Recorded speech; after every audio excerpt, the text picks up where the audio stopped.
We brought in a Star Wars expert this time so that people don't get mad at us. Hunter, what's your opinion on The Last Jedi? Good.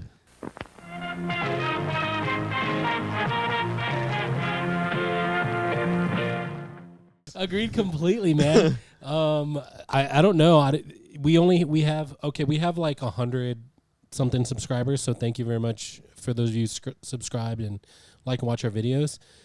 Star Wars has kind of been a little bit hostile for us. we made them angry early, just so you know. Wait, Yeah. like your subscribers, your followers, The they got mad at you I guys. think the subscribers are fine. It's the people who came and watched because the title was "You're wrong about The Last Jedi." Oh, Yeah. That's what the title was. I see. Okay, So they got well, upset. let's make you're even more wrong about The Last Jedi for showing up thinking that people were going to agree with you on a video. You guys, Yeah, true. this Yeah. is YouTube, the gallery of ideas. Nobody knows me, and I'm just like going off already. No, Hold on. okay. So before I introduce Hunter, Yeah, don't.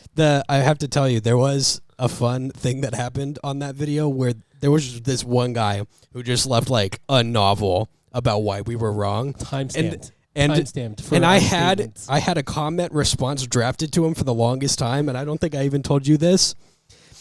But I'm pretty sure what I wrote out and I never responded to with was, yeah, man, I ain't reading all that.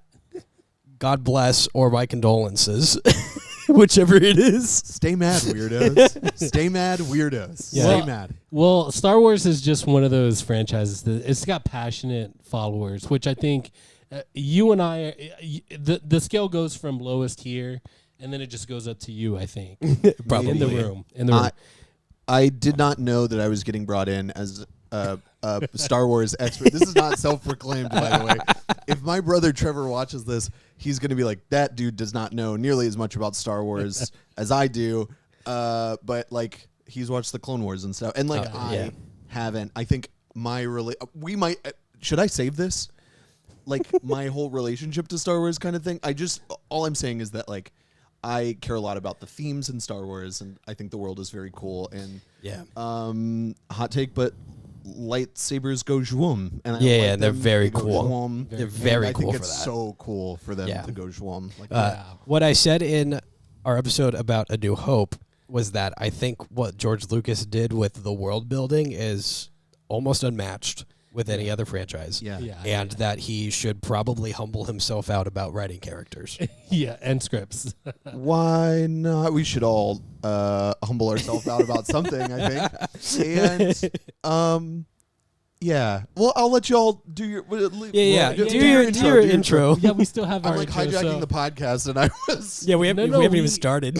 Yeah, okay, so how unscripted our show is, none of us knew that Hunter was going to be on the episode today. Yeah. Hunter was just here hanging out. Yeah, and we're like, hey, we're going to record. I just- You're in. I just had like 2 slices of pizza and And saw soda some water, kittens. and I pet some cats, and then like here I am. And Yeah. there you are. So this is Full-Time Movie Fans, and I'm your host, Jarvis. This is other host. On the same camera today, Yeah, Michael. Michael. And we have a special guest. I'm Hunter. Hi. What do I say here? Friend of Michael's. Yeah. Friend of Michael's, longtime friend of Michael's. I guess friend of the pod now. I've always wanted to be a friend of the pod. Yeah, you're People say that all the time. Like they're like, oh, friend of the pod, Hunter. So now I am now I can't proclaim this, but like at least by definition, I am friend of the pod, Hunter. Yeah. Even if you guys never say that. Yeah. Yeah.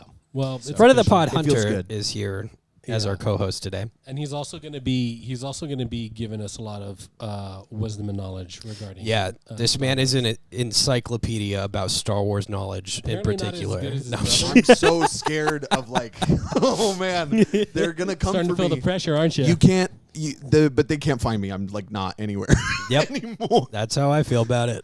It's so good. So It's so good stay to be weird in the offline. comments, They're nerds. gonna find that guy that does the geolocation to find you. They are. Oh yeah, and just by his height. There's gonna be a leaf outside that's gonna let him track you down. Yeah. It's just the cedar pollen I just want to be pattern. clear. What that dude does is so cool. I am terrified of what he does. That's nuts. But that's you for Star Wars, though. No, I like. Okay, now I'm gonna hide. No, I'm gonna go into hiding from Star Wars fans. As you should. They're weird. They're weird. They're weirdos, and I love Star Wars, and other people should love Star Wars, just not so much. Yeah, I think like my relationship to Star Wars is like so many other people's. Like it started from a really young age, and then like as I got older, I related to the stories differently, and then like The Force Awakens swung around, and it was like a moment. Everybody was like, this. I don't know. There's not going to be something like that ever again, I think. At least not. I would be surprised if it happens in our lifetime. And it reignited something in me that I forgot was there. And like, however you feel about The Last Jedi, like that is the movie that reinvigorated it in me in a way that was like obsessive. Like where I was like, I love what Star Wars stands for suddenly. I don't just love the experience of like watching Star Wars, but I love what Star Wars can mean when it means something to people, outside of being like, outside of its world building, outside of all of this, like all of that is unmatched and incredible. But suddenly I was like, right, I get it. I get it. Like The Last Jedi did something that most of the other Star Wars movies didn't do, and that was unlock a lot of potential for the entire universe. And in my opinion, it unlocks, like, I know we're not potting about Last Jedi today, but I'm so glad I could go on the record with some of this. I think what The Last Jedi did for me was it unlocked more thematic potential with the other movies too. Like suddenly, like the movies being about hope, the movies being about seizing your own destiny, and all of this stuff is there. And it's there and you relate to it when you're watching the original trilogy, but it like opens it up in a way that's like so, so, so cool and beautiful, and not in a definitive way either. It's not making a definitive statement about Star Wars. It's simply, in my opinion, that movie is doing such a cool thing where it's like giving it back to people in a way that's like, you kind of get to define. I'm tired of people saying, you have to be this kind of person to be this way. Yeah. You have to be this kind of person to have this kind of power. It like democratizes Star Wars in a way, which is like, you have control over your destiny and what you get to be as a person. Yeah. And like, okay, Luke is the chosen one, or Anakin's still the chosen one, or whatever. Everybody has all these fan theories.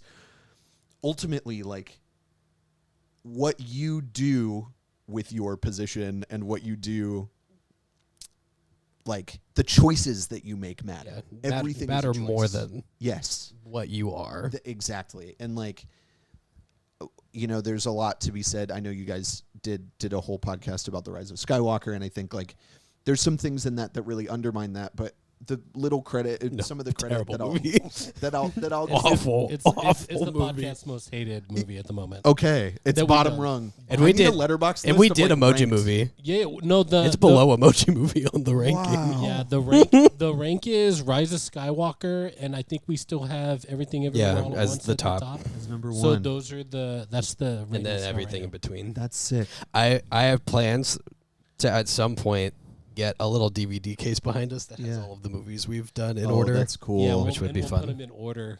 Yeah, from worst to best. I love that. I think like every time that I'm kind of like ranking things, I'm always like a little scared of like I am an obsessive Letterboxster. You are. If people do want to come bother me, you can bother me on Letterboxd. That's fine. Get in the comments, weirdos. But I keep calling him He's weirdos. Brennan. No, it's you're like right. starting to become verbal assault. No, you're right. I don't think you're a weirdo. That's what we call them, fine. actually. Yeah, we recognize our place amongst the weirdos. I'm a weirdo too. That's why I'm here. But anytime I like rank something on Letterboxd, I obsessively go through my lists and re-rank things after I've rewatched them or after I watch them again. I have running lists for every year that I've ever seen a movie in. Yeah. And if I see like a new movie from 1997, like I add it to the 97 list, and then I rank it again. And so like I'm such a big fan keeping lists going. So outside of this, just because I'm curious, what's Hunter's #1 movie of all time currently? It's a really difficult question. If you're asking me what like the greatest movie of all time is, or what my favorite movie of all time is, they're two different questions. They're two totally different questions. I often cite Chungking Express, Wong Kar-wai's Chungking Express is my favorite movie of all time, which the Star Wars weirdos will probably know nothing about. What is that? And that's what order is that? Number 13? Chungking Express? Yeah, number 13. In what? With the sesame chicken? Oh my god. Oh no. Which combo Oh yeah, number sorry, is it? I forgot to tell you that like, Jarvis's favorite thing is making awful jokes. Well, you know what? I feel like I'm the best at. I feel like I just got hit in the face with a trash can lid, but I respect it. Which number? Which combo number? Yeah, the Chungking Express. No, it's I think also going up there is like Before Sunset, the second in the Richard Linklater Before trilogy. I don't know. Those are the two I bounce back and forth with being my favorite movies of all time. Okay. So Jarvis, what was your first experience with? And I don't remember. Empire Strikes Back. That's the one. I saw this movie so long ago, a long time ago, and in this galaxy, movie actually. chair far away. Not even in the theater, because I mean, I guess there have been a lot of reshowings in theaters, so that's my bad for missing those. But yeah, I like same. most young children. I just watched it on, I don't know, the Superstation or whatever movie channel played. The Superstation. Remember that one? No. But anyways, Is that like Turner Movie Classics? TBS Superstation. They used to just play a lot of movies randomly, I think. So there's a few movie channels that were out there that whatever. And so, but I just have to give, and this is the same as last time. I have to give my most recent impression, which that's fine. I do too. Was a couple hours ago. Nice. I knew it was either going to be this or the other movie we're doing. Both of them. You did it. Nice. You gotta like cram them in before the pod. Right just before. like, keep them under the wire, right and fresh. Keep it fresh in the brain. Right, but I somehow lose most of it anyways once the cameras are on. Honestly, I definitely like this one better than A New Hope. Yeah. I think it's better. Not a hot take. I don't think. Yeah, I think it's pretty. The Empire common Strikes knowledge. Back. Pretty common knowledge. Yeah, The Empire Strikes Back. And you clicked on the yeah, link, you should know. You know what you're this, watching. you know what it's about. I know that we spent like 10 minutes on The Last Jedi, but that's just because, because we it earned its laurels. And we Sundance Film Festival Audience Award winner. Wait, before I know we're already in Empire. Can I tell a really cool story about Last Jedi really quick? Yes. For my birthday during the pandemic, I was incredibly depressed and sad, like a lot of people were, and all I wanted to do. Some of us still are. Yeah. Look, we stay living with the consequences of 2020 through 2022 and beyond. We stay try living. Yeah, we do. We do stay try living. That's a good T-shirt for you guys. We stay try living. Yeah, stay try living. That should be stay try living. And so all I wanted to do for my birthday that year was like, I just wanted to watch Star Wars all day. I wanted to wake up and just have like a little marathon of like some of my favorite movies, and I kept a Zoom room open and was just like, hey, everybody come in and come hang out and watch a Star Wars with me. You can sync up with us. I'll give you time codes, whatever. And I tried to like, I think I had already started streaming at that point, and so I was able to put like a detailed schedule together of like what I was going to be watching, and so I started with New Hope, and then I watched New Hope through Last Jedi. I ended the day with Last Jedi because it's a long. That's 4, 5, 6, 8, 5 movies. Yeah, 5. Yeah. And that's a lot of hours. It's a lot of hours. Yeah. And full day. Yep. Full time. Just like hanging out with my friends all day and watching Star Wars and chilling and like some people were watching along and they weren't in the Zoom call, but they were texting me while they were watching, and it was such a fun day of like just talking about this thing that all of us loved, and some people jumped in for their favorite movie and you know, whatever. And so we're ending the day with The Last Jedi, and that movie makes me really emotional at the end, and in a really tough year. Like, it was so good to just hear its message of like, just like what you do impacts other people and it matters. Yeah. And like the hope message of that movie. And so at that time I was chronically online and was tweeting all day. And I remember, because I thought it was funny, tweeting at Ryan Johnson. Oh, I remember this, yeah. And saying, hey, Ryan Johnson, you're technically a bully for making me cry on my birthday. Hey, Ryan Johnson, just got done watching The Last Jedi. You're technically a bully for making me cry on my birthday. Or something to that effect. And Ryan Johnson tweeted me back. He replied to my tweet, and all he said was, fair enough, period. Happy birthday, all caps. And I remember like, this because I was freaking out with you. Fair enough. Fair enough is such a funny response to saying, to me calling him a bully. It was very, very, very nice of him. And some people think he's a demon. I just think he's like one of the... Yeah, he's really cool. Did he understand you meant it in a good way? Yeah, 100%. Oh, for sure. Because Yeah. like a lot of 100%. people For were sure. hating on it No. hard. So It was I'm sure people can go back and find the tweet and whatever. No, he totally knew. And people online were weird about that tweet too. Yeah. They were like, they were weird because he responded to it. Like, of course, people that don't have lives continue to like bully people online about what they like. And people were weird about it, but like, it was such a special moment. And so Ryan Johnson will never see this, but again, I will say thank you, Ryan Johnson. He was super cool. He might be true. on Maybe he might be on the podcast next week. Okay. Hold on, let me tweet it. I got it. Yeah, clearly. Since you guys are bros. Yeah. I got this. Also, hot take. We hope that we get a chance someday to talk to this guy in person because we love Ryan Johnson. I do. I personally. Yeah, I love him too. I think love him a lot. I think he's cool. Yeah. My hot take is people are perfectly allowed to bully other people about the things that they love, as long as they're under the understanding that they are also subject to being bullied about not loving it. Equal opportunity bullying. I like this. Yeah, sure. Okay. Equivalent I can live in that world. Yeah. Like I will just not express my opinion because I'm a weakling. I get my feelings hurt. So that's the last we'll hear of Hunter for the rest of the podcast. Thanks, Hunter. Thanks for being here. It's good to see everybody. I came here to light everything on fire. And then just run. Yeah. So yeah, Jarvis, your first impressions of the movie. I just liked it. It was just more Star Wars. You know, it was just more of the good stuff Where it from left off. the first one. Yeah, I mean, Tauntauns. We got some of those. Mm-hmm. That was kind of neat. We got to see what the inside of one looks like. Yeah. If you ever wanted to know. You know, a lot more space creatures, and a lot more lightsaber fights with Darth Vader. So that's always cool. Darth Vader being a menace. So Yeah. I love that. Phantom Menace. Yeah, some might call him that. They'd be wrong.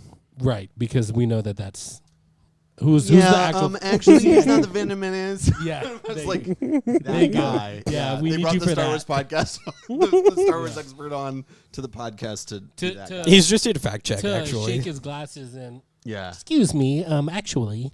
Yeah. But yeah, I mean, I had a good time. Like, it's just so much a part of my childhood. Mm-hmm. It's just ingrained. Like I said, it's a movie that's ingrained in our culture, and it's ingrained in my brain and in my heart to not speak ill of it. You know what I mean? Ingrained in the membrane. Yeah, yeah, exactly. Although some of the things that you said were a lot more prevalent in this one. Yep. Regarding male chauvinism and just toxic masculinity, regarding females, and so that was a lot more prevalent in this one.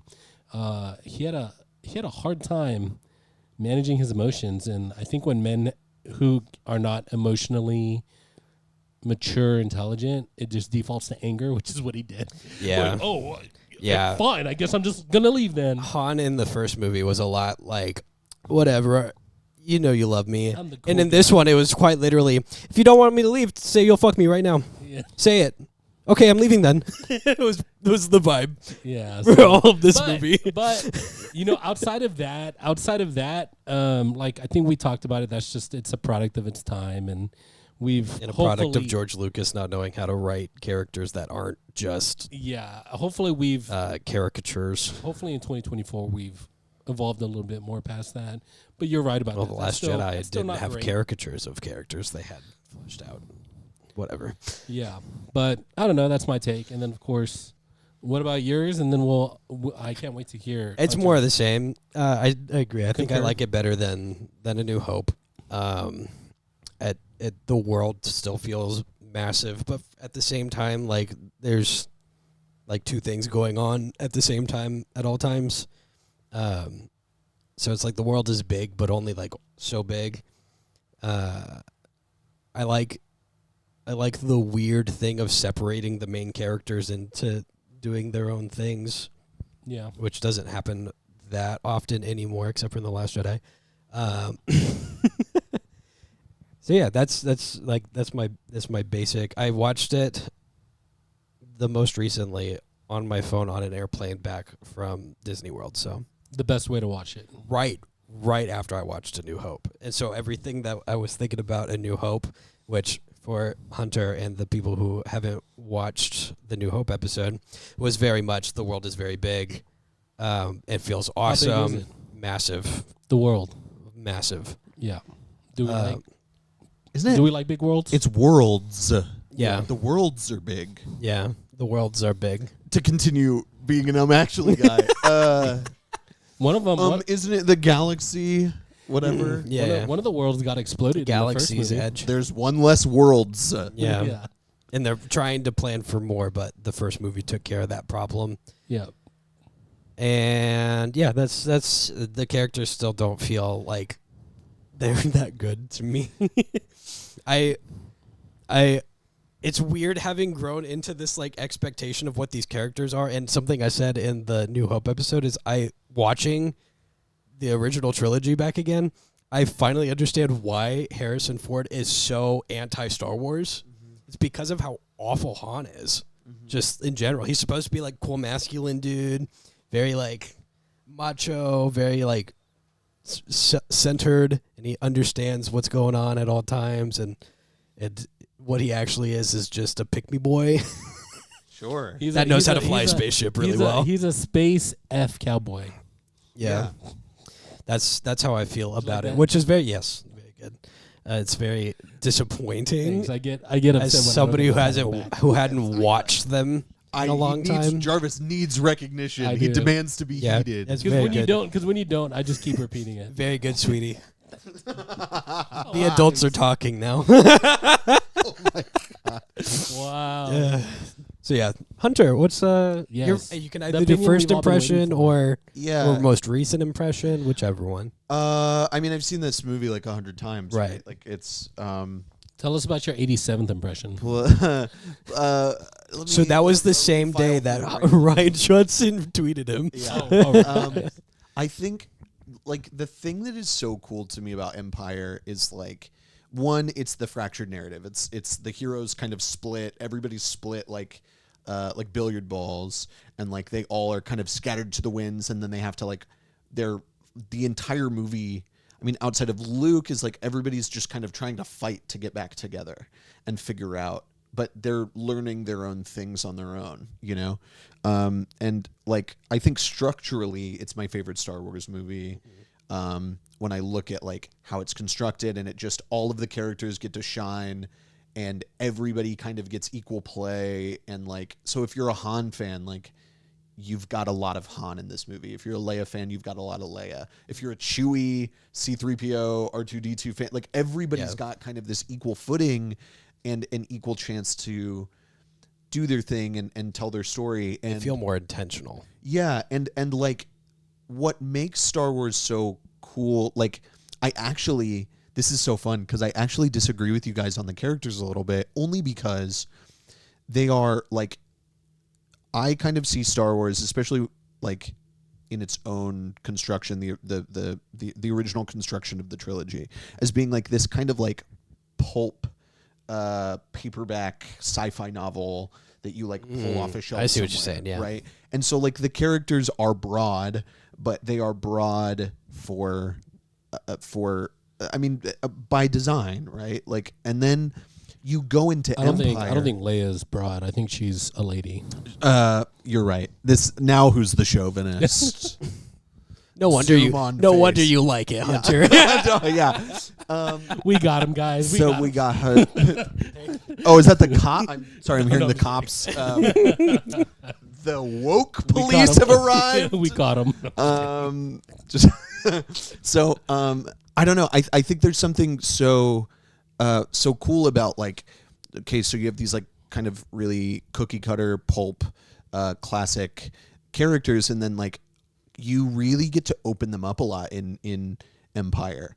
Suddenly Han like open them up like a tauntaun. Yeah, exactly. In the icy and tundra. crawl inside and dig around in there. Yeah. Have a little nap. Exploit them. Yep. Eat a gut or two, and then I don't know. I just think like every time I watch this movie, I'm kind of surprised at how much more the characters grow in their depth, in their way, right? Like I know I'm not looking at like real people, but like watching these kind of pulpy archetypes deepen even just a little bit, right? I think Leia really gets a chance to be a little more headstrong and a little more forward in this movie. Han suddenly gets this layer where he does kind of become a pick-me boy, and you're like, oh, what's going on there, dude? Whoa, you are like kind of insecure, and like that actually makes you more interesting. And like, I don't know, I'm sure we'll get into more takes on like who all the characters are. And Luke is having this like this spiritual awakening, and like is put to the test as like his spiritual journey is broadening in a way that he didn't expect. And like, I don't know if we're talking about the big three, like I just think they get so much deeper and so much more interesting. And Luke gets the chance to like kind of reject the world more a little bit, because what is all this? I mean, he's essentially like, what is all this yogi bullshit? Like this is, I want to know more, but like you're making me do cross country. Yeah, dude, I want to swing light sword. I don't want to join your cult. Yeah. I like, what is all this? And like, there's something so cool about like the charge that Yoda puts forth to him, and like him having to accept that challenge and accept that call and venture forth and make the call to leave instead of stay and grow stronger. Like I just think everything that the characters do in these movies really say a lot about who they are and what their core tenets are. So I mean, as much as like George Lucas is so bad at writing character, or so bad at writing dialogue sometimes, I think what he does in the earth of what he's making might tell us more about that kind of thing. And I mean, like, Empire is an incredibly well written movie. I think like it's some of the best writing of this type of all time. Just the way that things interweave, huh? Plot wise, and I think like why am I forgetting the other screenwriter? Because you're on camera now. I'm on camera now. That's how that works. Yeah, we've learned many I'm gonna forget names, but I can just hear your brother typing in the comments. Everybody, well, my brother won't know that. My brher knows nothing about the filmmaking, really. He just knows like Captain Rex was here. The light swords. Yeah. Salacious B. Crumb was in this movie. Well, okay, yeah. I guess we should probably get into the plot. I know we've been going on for a while. Well, actually, I just want to sum up your first impression. So, good. Yeah, good. Your impression, good. Your impression, good. Empire Strikes Back, good. It's true. Yeah. There we go. Hey, you. How'd you like that episode? Did you like it? You like movies? You like this one? Do you? You should subscribe to this channel right now. Also, as well. Yeah. You got friends? Yeah, you do. Do you? Hopefully. Show it to them. Show this to them. Prove it to us you got friends. There's other videos to watch too. Why don't you watch those if you're so cool? Yeah, prove you're not a bot. Leave a comment. Nerd.